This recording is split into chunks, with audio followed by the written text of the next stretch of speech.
Assalamualaikum warahmatullahi wabarakatuh.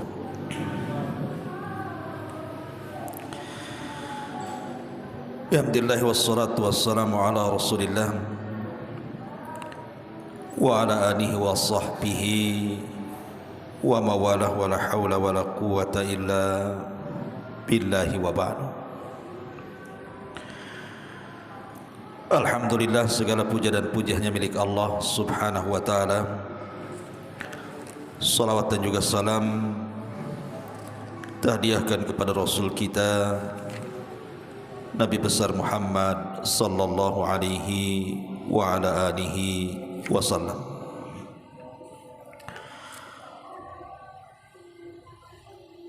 Alhamdulillah, di malam hari ini kembali kita bisa duduk untuk bertolabul ilmi. Salawat dan juga salam demi keberkahan majlis di malam ini kita senantiasa hadiahkan kepada Rasul kita Nabi besar Muhammad sallallahu alaihi wasallam. Allahumma salli ala Muhammad wa ala alihi wa sahbihi wa man sara ala nahjihi ila yaumiddin. Ma'asyiral muslimin yang dimuliakan Allah subhanahu wa ta'ala, malam ini kita akan membahas surah Al-Muzammil ayat 1 sampai 7. A'udzubillahi minasyaitonir rajim. Bismillahirrahmanirrahim. Ya ayyuhal muzammil qumil laila illa qalila nisfahu aw inqus minhu qalila aw zid alaihi wa rattilil qur'ana tartila inna sanulqi alaika qawlan thaqila inna nashi'atal laili hiya ashaddu wat'an wa aqwamu qila inna laka fin nahari sabhan tawila wadhkur isma rabbika wa tabattal ilaihi tabtila. Wahai orang yang berselimut, maksudnya Nabi sallallahu alaihi wasallam, bangunlah pada malam hari kecuali sebagian kecil, yaitu separuhnya atau kurang dari itu, sedikit atau lebih dari seperdua itu, dan bacalah Al-Quran itu dengan perlahan-lahan. Sesungguhnya kami akan menurunkan kepadamu perkataan yang sangat berat. Sesungguhnya bangun di malam hari itu lebih kuat mengisi jiwa, dan bacaan di waktu itu lebih berkesan kepada hati. Sungguh bagimu pada siang hari amat sibuk dengan urusan-urusan yang panjang, dan sebutlah nama Tuhanmu dan beribadahlah kepadanya dengan sepenuh hati. Ma'asyiral muslimin yang dimuliakan Allah subhanahu wa ta'ala, surah Muzammil ini ada yang mengatakan bahwa dia adalah surat yang diturunkan termasuk daripada surat awal-awal. Karena surat yang pertama itu turun surah apa? Surah Al-Alaq ayat 1 sampai 5. Kemudian surat yang kedua turun surah Al-Mudaththir 1 sampai 5. Kemudian setelah surah Al-Mudaththir turun surah Nun wal qalami wa ma yasturun. Baru kemudian surat yang keempat yang turun inilah surah Al-Muzammil. Jadi surah Al-Muzammil ini surat keempat, karena setelah Al-Muzammil kemudian suratul Lahab, dan yang keenamnya baru turun surah Al-Fatihah. Baru kemudian surat-surat setelahnya sampai 30 juz.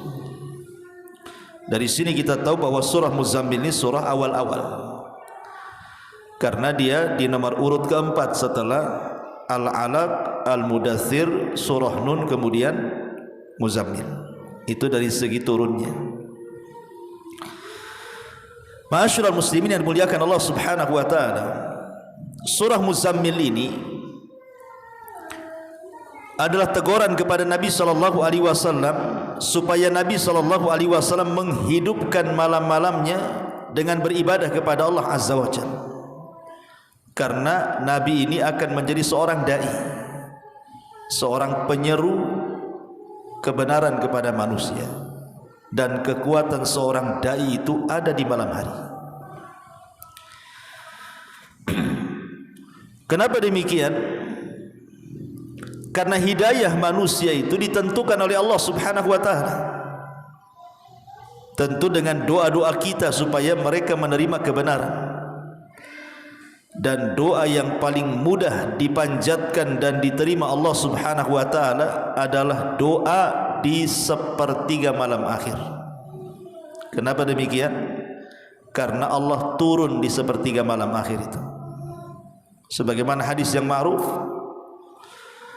yanzilu rabbuna ila sama'id dunya fi kulli thuluthil lailil akhir wa dzalika kulla lailatin. Jadi Allah itu turun pada sepertiga malam akhir, dan itu setiap malam. Kemudian Allah Subhanahu wa taala akan mengatakan kepada hamba-hambanya, man yad'uni fa astajibalah, wa man yas'aluni fa u'tiyah, wa man yastaghfiruni fa aghfiralahu. Siapa yang berdoa, ku kabulkan. Siapa yang minta, ku beri permintaannya. Siapa yang minta ampun, ku ampuni dosa-dosanya. Setiap malam Allah menawarkan 3 perkara ini. Makanya kenapa Nabi SAW diperintah Allah untuk mendekatkan diri di malam hari. Karena itulah modal seorang dai, modal seorang thalabatul ilmi. Ma'asyiral muslimin yang dimuliakan Allah Subhanahu wa taala, di sini Allah Subhanahu wa taala katakan, ya ayyuhal muzammil, wahai orang yang berselimut. Maksudnya Nabi sallallahu alaihi wasallam, lihat bagaimana Allah memanggil Nabi kita. Tidak pernah dalam Quran ada panggilan ya Muhammad, tidak ada. Tetapi di Quran itu selalu panggilannya kepada Rasul mesti ya ayyuhan nabi, ya ayyuhar rasul, ya ayyuhal muddathir, ya ayyuhal muzammil. Selalu dalam Quran itu, tidak ada langsung menyebut ya Muhammad.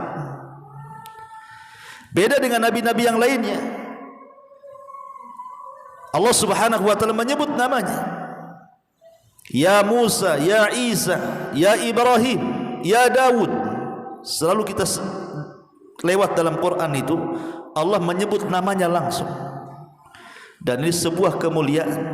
Allah Subhanahu wa taala tidak menyebut namanya, tapi menyebut gelarnya.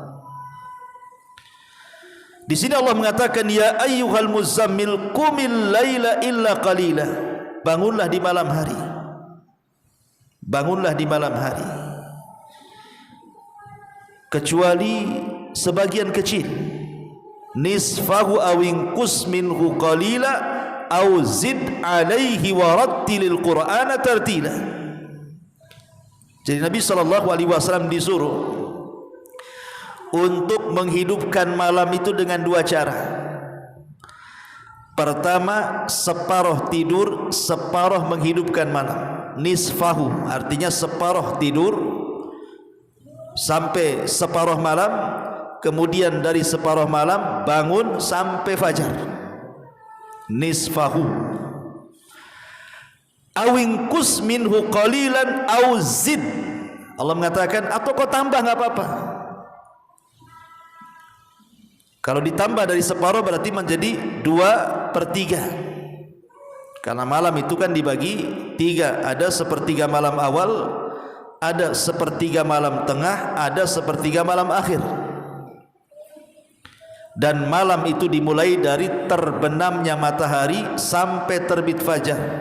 Berarti sepertiga malam awal dari maghrib ke isya, sepertiga malam tengah dari isya ke pertengahan malam, baru kemudian sepertiga malam akhir sampai fajar.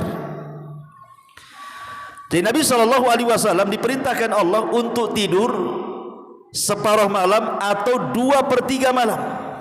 Karena di sini Allah mengatakan nisfahu awingkus minhu qalila au zid alaihi. Boleh kau tambah dari separuh itu menjadi sedikit lagi. Kata para ulama maksudnya Nabi SAW boleh tidur di waktu malam itu, menghabiskan waktunya separuh malam atau 2/3 malam. Baru setelah itu bangun. Berarti cara tidurnya Nabi SAW, habis Isya tidur, kemudian jam 12 bangun, kemudian tidak tidur lagi sampai fajar, atau dilebihkan 2/3 mungkin sampai jam 2, baru kemudian setelahnya bangun sampai fajar. Itu cara tidur Nabi. Kalau cara tidur kita kan tidak ya. Memang tidurnya jam 11, bangunnya adzan subuh, yang bangun, yang tak bangun bablas.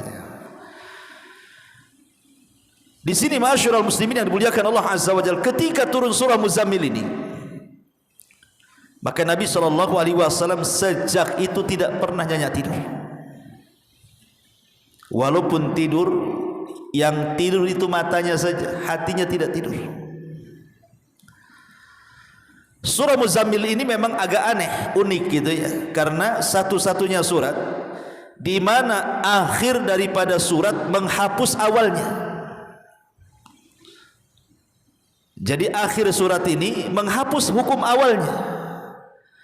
Hukum awalnya mengatakan qumil laila, ini perintah. Dan dalam bahasa usul al-amru tufidul wujub. Perintah itu asalnya wajib. Artinya solat malam itu ketika awal diperintahkan wajib bagi Rasul dan juga wajib bagi umatnya.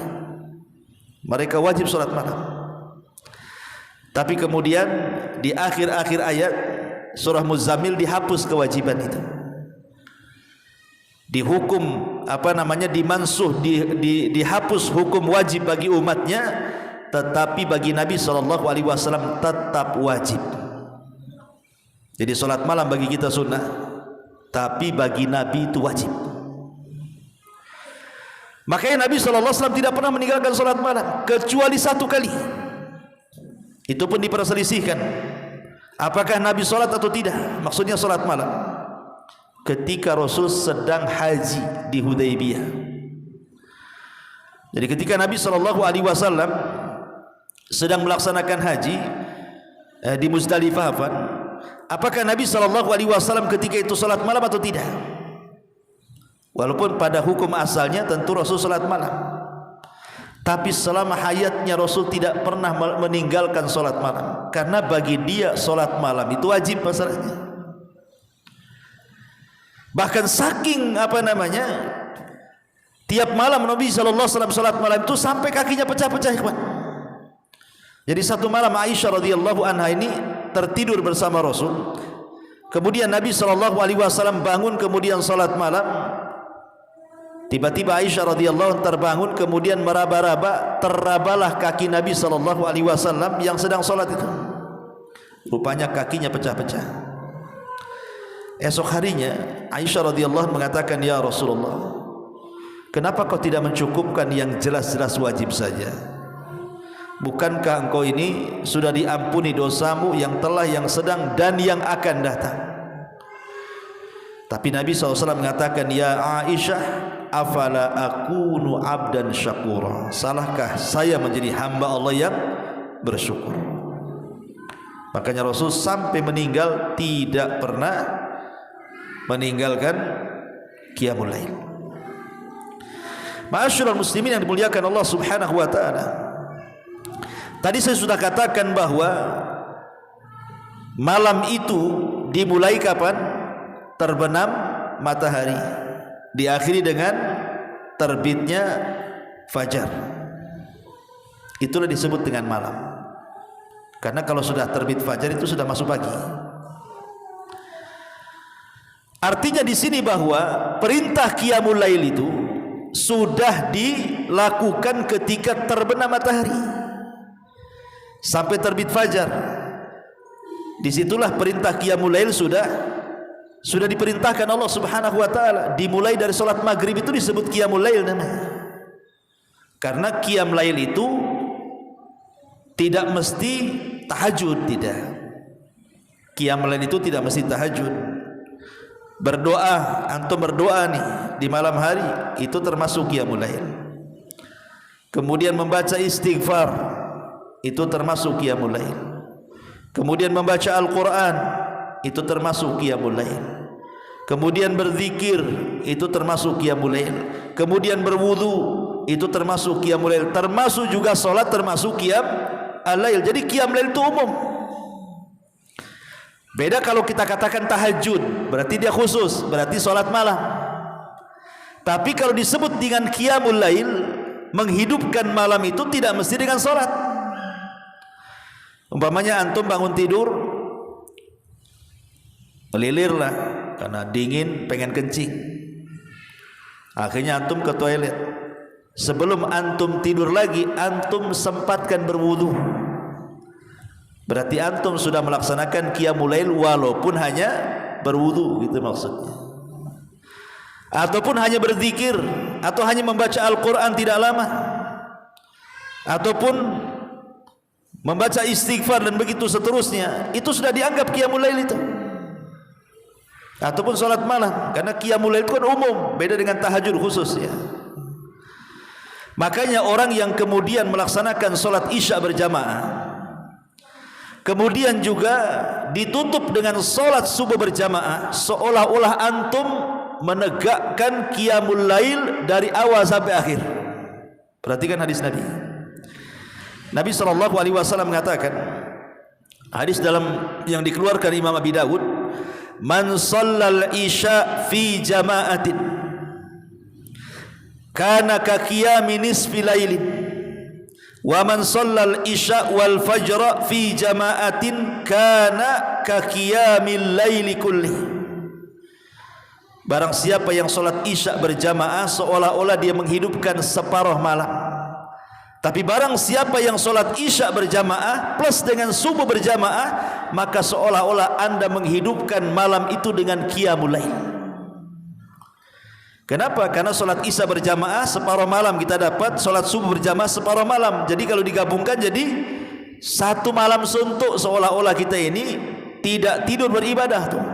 Bayangkan hanya melaksanakan dua solat ini saja, solat isya berjamaah, solat subuh berjamaah, kemudian lebihnya antum tidur, itu sudah dicatat antum qiyamul lail satu malam suntuk, mulai terbenam matahari sampai terbit fajar. Nah, luar biasa kan itu. Kenapa demikian? Karena solat yang paling berat dilakukan orang munafik ini solat isya dan solat fajar. Nabi SAW mengatakan, inna athqala salatin alal munafikin salatul isya wa salatul fajri. Salat yang paling berat dilakukan orang munafik itu adalah salat isya dan salat fajar. Kenapa? Kenapa salat isya kok berat? Karena salat isya ini kalau orang sudah kerja capek di siang hari, itu mulai ngerayap ngantuknya itu di waktu isya. Nah, mulai dia ngantuk kan itu. Kenapa kemudian di sholat subuh? Karena sholat subuh itu asik-asiknya tidur itu. Asik-asiknya tidur kan subuh tuh, karena di situ kan mulai dingin tuh cuaca tuh kan. Makanya orang susah bangun. Lah ketika kemudian kita menjaga dua sholat ini dengan cara berjamaah, maka Allah Subhanahu wa taala berikan hadiah dengan cara apa? Seolah-olah kita menghidupkan malam semuanya. Asal syaratnya isya jamaah, subuh jamaah. Ma'asyiral muslimin yang dimuliakan Allah Azza wa Jalla. Tapi walaupun demikian, sepakat para ulama bahwa di antara pembagian malam, sepertiga malam awal, sepertiga malam tengah, sepertiga malam akhir, yang paling afdol secara konsensus para ulama, ijma' para ulama adalah di sepertiga malam akhir. Itu waktu yang paling afdol untuk beribadah. Ya sekitar jam 2 lah kan itu ya, sampai subuh gitu ya. Itu sepertiga malam akhir. Kenapa demikian? Lihat Nabi SAW ketika memerintahkan kita untuk salat witir. Apa kata Rasul? Ij'alu akhira salatikum bil laili witra. Kata Nabi SAW, jadikan akhir solat malam kalian dengan witir. Bahkan dalam sebuah hadis Nabi SAW mengatakan, man khafa alla yakuma min akhiril laili falyutir awwalahu, wa man tama'a an yakuma akhirahu falyutir akhiral laili, fa inna salata akhiril laili mashhudatun wa dhalika afdal. Kata Nabi SAW, barang siapa yang takut tidak bangun di malam hari, maka boleh solat witir selepas isya. Tapi kalau dia bisa yakin tuh bisa bangun di sepertiga malam akhir, maka lakukanlah witir di sepertiga malam akhir. Kenapa? Karena waktu itu kata Rasul, masyhudah, disaksikan oleh para malaikat. Dan ingat bahwa seafdol-afdolnya solat setelah solat wajib itu adalah solat yang dilakukan di malam hari. Dan solat yang dilakukan di malam hari yang paling afdol, tahajud dengan witir itu adalah witir. Itu yang paling afdol dari semua solat sunnah. Solat witir itu solat yang paling afdol setelah solat wajib. Dan solat witir itu solat yang paling singkat dibandingkan semua solat sunnah. Walaupun demikian tetap yang paling afdal tuh. Kenapa? Karena witir itu bisa dilakukan 1 rakaat. Dan antum bisa memilih surat yang paling pendek. Inna a'tayna, selesai. 1 rakaat saja. Habis isya umpamanya kan, pulang ke rumah karena takut nanti enggak bangun tengah malam atau enggak bangun sepertiga malam, ya sudahlah, salat 1 rakaat. Kita sudah melaksanakan solat yang paling afdol setelah solat wajib itu. Solat witir itu bukan singkat, padat, tapi paling afdol. Tapi walaupun demikian, jarang orang melakukan witir kecuali Ramadan. Karena habis tarawih witir kan itu ya. Ramadan aja orang tuh witir. Kalau di Ramadan mana mau orang solat witir? Kecuali orang-orang yang dirahmati Allah Subhanahu wa taala saja.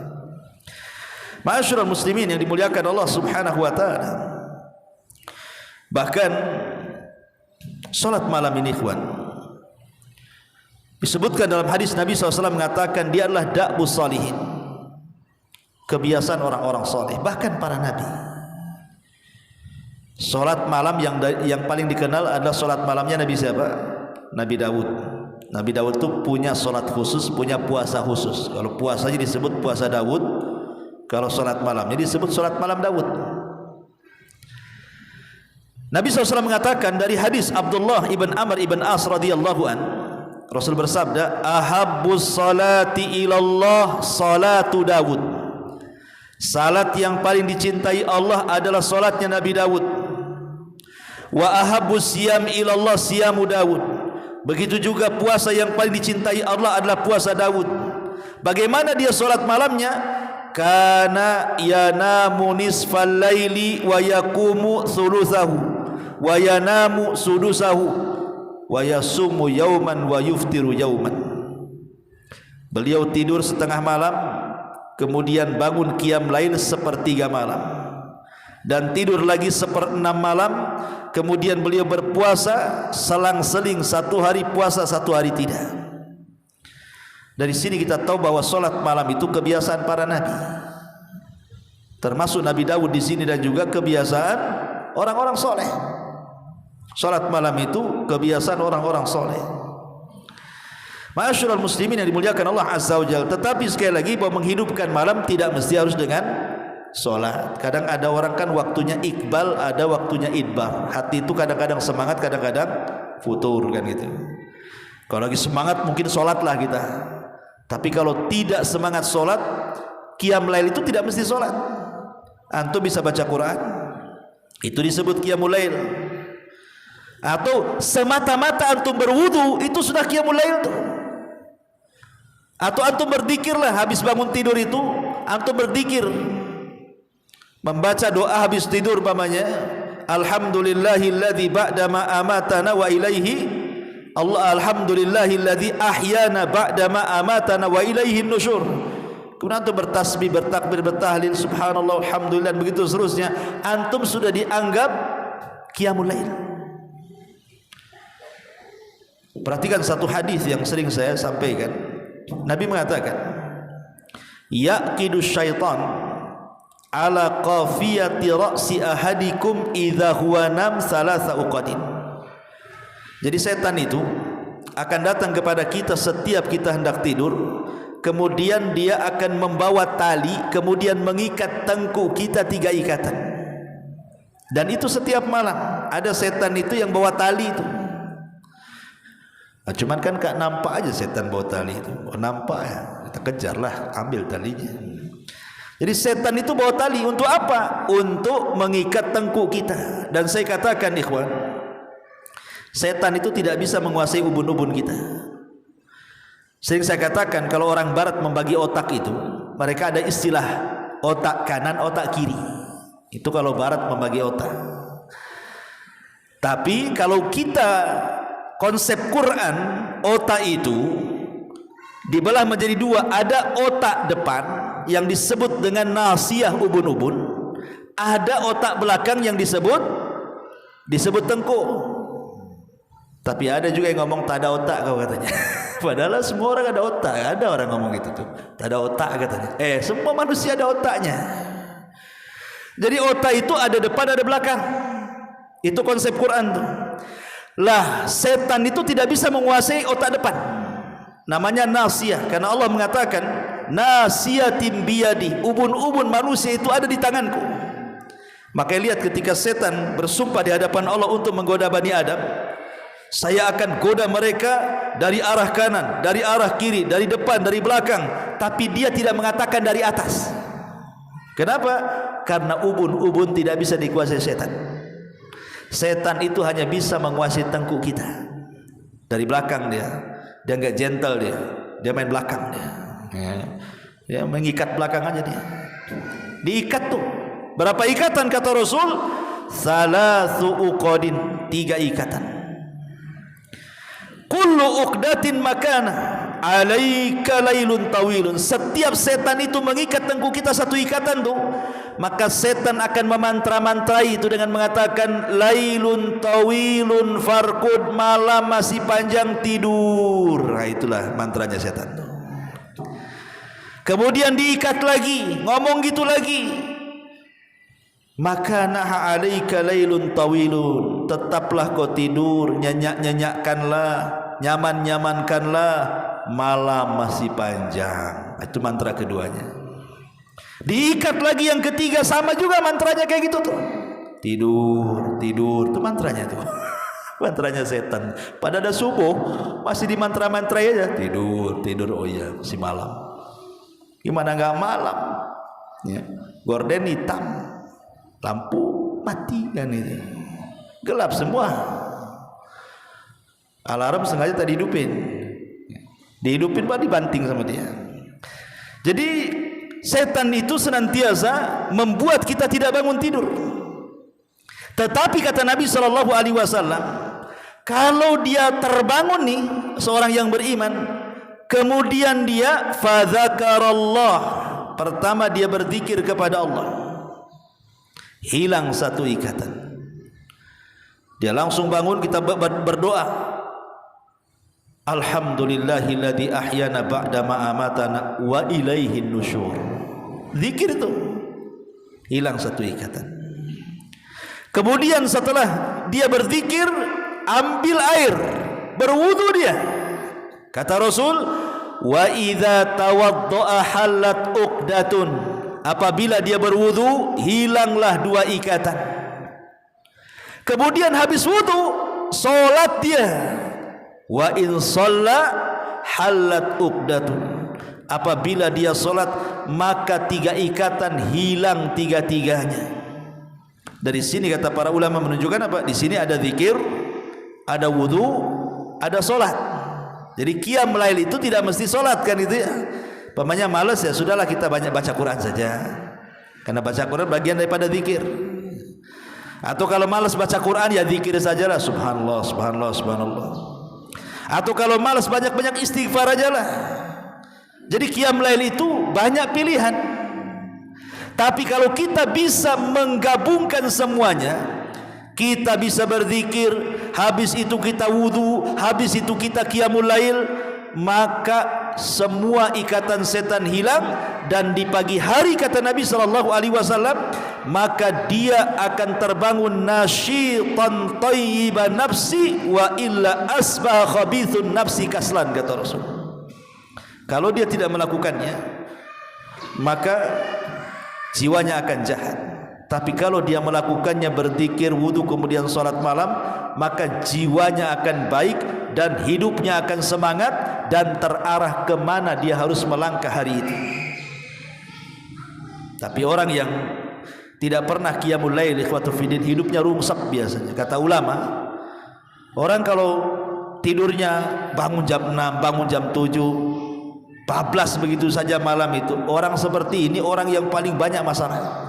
Ada aja masalah tuh, nggak berhenti masalahnya. Kadang masalah itu tidak tahu dari mana datangnya, tahu-tahu ada aja masalah tuh. Karena mereka tidak pernah melepas ikatan setan yang ditengkuhnya, makanya ruwet. Ya. Coba bayangkan kalau satu malam 3 ikatan, 2 malam 6 ikatan, 3 malam 9 ikatan, 100 malam apa enggak? Ini kan benangnya udah ngumpul, cemana dari benangnya tuh. Udah banyak kali ditengkuknya diikat sama setan, nggak bisa bergerak lah kan begitu di situ. Makanya di sini ma'asyiral muslimin yang dimuliakan Allah Azza wa Jalla, lihat bagaimana pentingnya kita ini qiyamul lail. Bahkan Jibril alaihi salatu wassalam, Jibril ini kalau turun menemui Rasul, tidak mungkin turun kecuali membawa perintah yang besar. Tak mungkin Jibril turun hanya ngajak ngobrol Nabi saja kan, nggak mungkin, mustahil. Lain dengan kita, Pak Edi turun ngobrol aja, ya kan gitu. Tapi kalau Jibril kan tidak bisa main dipanggil-panggil kayak gitu kan. Jibril turun, saya mau ngobrol, nggak mungkin. Ya. Pasti Jibril itu kalau turun atas perintah Allah dan membawa perkara besar kepada Nabi SAW. Satu hari Jibril turun menemui Nabi SAW, sebagaimana riwayat Imam Hakim dalam Mustadraknya dari hadis Salim bin Sa'ad radhiyallahu anhu. Ja'a Jibril ila Rasulillah sallallahu alaihi wasallam, datang Jibril kepada Nabi SAW, faqala, dan dia mengatakan, ya Muhammad, ish ma syi'ta fa innaka mayyitun, wa ahbib man syi'ta fa innaka mufariq, wa'mal ma syi'ta fa innaka majziyun, wa'lam anna syarafal mu'min qiyamuhu bil laili wa izzuhu istighna'uhu anin nas. Kata Jibril, wahai Muhammad, hiduplah sesuka hatimu karena engkau pasti akan mati. Cintailah orang yang kau cintai sesuka hatimu karena pasti orang yang kau cintai akan berpisah dari kamu. Dan beramallah sesuka hatimu karena pasti semua amalan akan ada balasannya di hadapan Allah. Kemudian syahidnya di sini, ingat, kata Jibril, wa'lam, ingat, anna syarafal mu'min, kemuliaan seorang mukmin itu adalah qiyamuhu bil laili, ketika dia bisa menegakkan salat malam. Tidak mesti salat, pokoknya qiyam lail. Qiyam lail itu saya katakan tadi kan, tidak mesti harus salat, baca Quran qiyam lail, berwudu qiyamul lail, atau antum sedekah di malam hari termasuk qiyamul lail juga tuh. Seperti yang dilakukan siapa? Zainul Abidin, cucu Nabi sallallahu, cicit Nabi sallallahu alaihi wasallam, putra daripada Husain ibnu Ali. Itu kalau sedekah malam-malam, ikhwan. Jadi setiap malam dia bawa gandum, dia cari tuh orang-orang fakir Madinah. Setiap malam sebanyak 70 rumah fakir digendong sendiri, diletakkan di rumah fakir, nanti ambil lagi, diletakkan lagi. Setiap malam 70 fuqara Madinah diinfakin dia.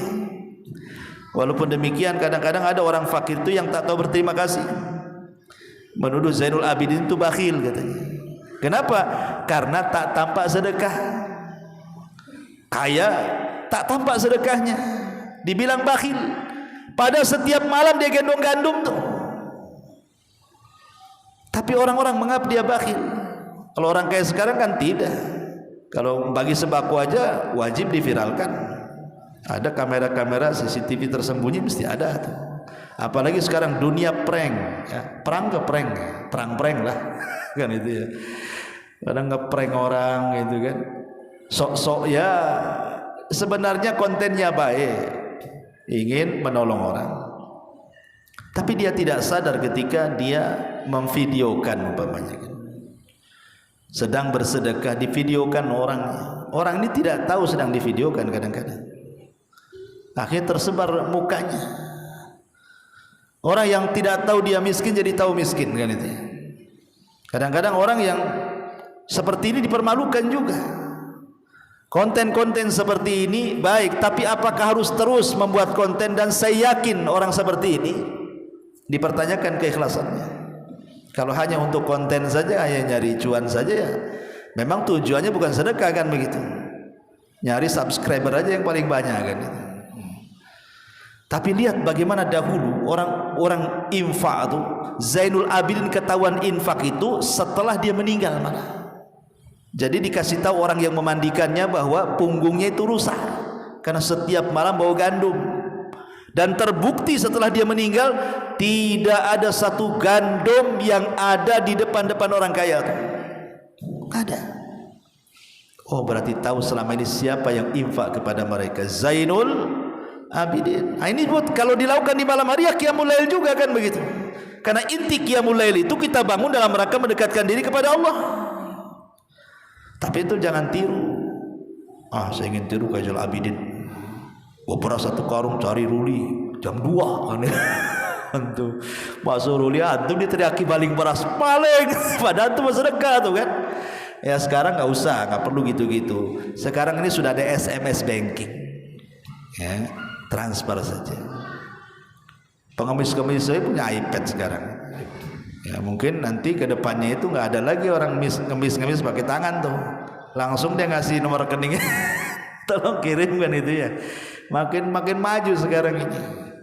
Ma'asyiral muslimin yang dimuliakan Allah Azza wa Jalla. Jadi di sini Rasul Jibril alaihi salam mendatangi Rasul dan mengatakan inna syarafal mu'min qiyamuhu bil-lail. Sesungguhnya kemuliaan seorang mukmin itu ketika dia bisa menegakkan malam dengan beribadah kepada Allah Subhanahu wa taala. Ma'asyiral muslimin yang dimuliakan Allah Subhanahu wa taala. Dahulu kita akan masuk ke kisah-kisah sekarang. Dahulu ada seorang budak perempuan milik Al-Hasan ibn Salih ibn Huyai. Jadi ada orang soleh di zaman salaf namanya Al-Hasan ibn Salih ibn Huyai. Itu punya jariyah, punya budak perempuan. Budak perempuan ini selalu membangunkan tuannya. Kalau sudah datang sepertiga malam akhir, dibangunkan itu tuan-tuannya itu, keluarga tuannya, suruh sholat malam. Dan memang keluarganya Al-Hasan ibn Salih ini semua istrinya, dia, anak-anaknya sholat malam. Dan yang membangunkan ini biasanya budak wanitanya ini. Ya, nanti kalau sudah semua tuan-tuannya sholat, baru dia sholat. Entah kepepet ekonomi Al-Hasan ibn Salih ini, akhirnya dijualah budak wanita ini. Padahal itu sebagai alarm dia kan itu, yang selalu membangunkan tiap malam kan budaknya tuh. Dijual nih budak ini. Dijual kepada keluarga yang tidak pernah sholat malam. Ya sholat subuh tapi tidak pernah sholat malam. Jadi budak ini selalu sepertiga, karena kebiasaannya di keluarga Al-Hasan ibn Salih ini, kalau datang sepertiga malam maka dia menggedor pintu kamar tuannya. Wahai tuan, bangun, waktunya sholat. Wahai tuan, bangun, waktunya sholat.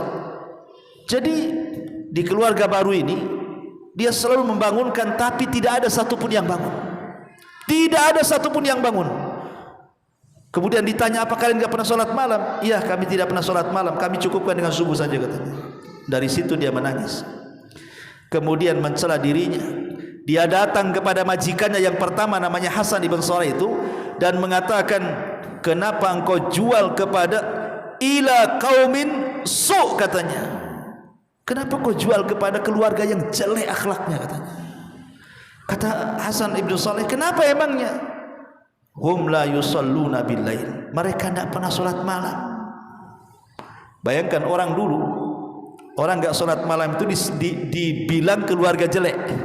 Orang dulu gitu ya, orang salaf itu kalau tidak sholat malam dibilang keluarga jelek itu.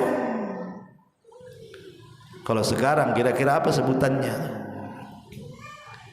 Sekarang masih untung lah sholat subuh tuh, masih dibilang baik tuh. Baik orang itu, kenapa? Masih nampak subuh.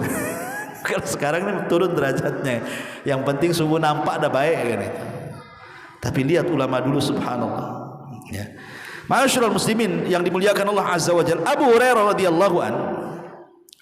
radhiyallahu an dikisahkan kana yaqumu thulutsal laili wa taqumu imra'atahu thulutsal laili, idza nama hadza qama hadza fayuhyuna al-laila jami'a. Abu Hurairah ini dia bangun duluan, kemudian sholat sepertiga malam. Setelah kemudian dia selesai sholat, dia bangunkan istrinya, kau sekarang gantian sholat, katanya. Nanti setelah kemudian istrinya sholat selesai, maka Abu Hurairah dengan istrinya sholat bareng-bareng. Itulah kebiasaan Abu Hurairah radhiyallahu anhu. Makanya Rasul mengatakan apa? Rahimallahu rajulan, kata Rasul, rahimallahu rajulan, semoga Allah merahmati seseorang, katanya, qoma minal laili wa aiqadha ahla, dia bangun tengah malam, kemudian dia bangunkan istrinya. Kalau tidak bangun, dia ambil air diperciki wajahnya, bangun. Wa rahimallahu imra'atan, begitu juga Allah rahmati seorang wanita, qamat minal laili wa aiqadat zaujaha, dia bangun di tengah malam, dia bangunkan suaminya. Kalau tak mau bangun, dia ambil air diperciki di wajahnya, bangun. Lihat, Allah mengatakan apa? Rasul mengatakan apa? Dua-duanya dirahmati Allah. Ini kalau suami istri seperti ini kan asik tuh ya. Dua-duanya dirahmati. Ini enggak. Ini kalau antum diperciki air sama istri lagi tidur, mungkin istri merciki satu kobokan, antum pula banjur dia satu ember. Dibalas kan itu, apa-apaan ini kan itu, ngantuk dibangunin, karena kita tidak terbiasa sholat malam. Kalau terbangun malam itu kayaknya sayang, sayang tidur lagi, gitu kan. Jadi dalilnya sayang 2 jam lagi tidur lagi kan gitu ya. Mau mepet subuh aja dibilang sayang. Ma'asyiral muslimin yang dimuliakan Allah azza wa jalla. Kemudian juga dikatakan oleh Hasan Al-Basri rahimahullah, seorang alim min ulama'i tabi'in. Jadi dikatakan kepada Hasan Al-Basri itu, ma balu al-mutahajjidina min ahsanin nasi wujuhan. Ya Imam, kenapa ya orang-orang ahli tahajud itu wajahnya kok bersinar, bersih, gak pernah kusut, kayaknya gak ada masalah gitu kan. Kenapa ya bercahaya wajah orang-orang yang ahli tahajud itu? Lihat jawaban Hasan Al-Basri, kata dia, li'annahum khalau birrahman fa'albasahum nuran min nurihi, karena orang yang tahajud itu mereka sedang berkhalwat, bersendirian dengan Allah, maka Allah pakaikan kepada mereka baju cahaya dari cahayanya. Makanya lihat orang-orang yang suka tahajud itu bersih wajahnya.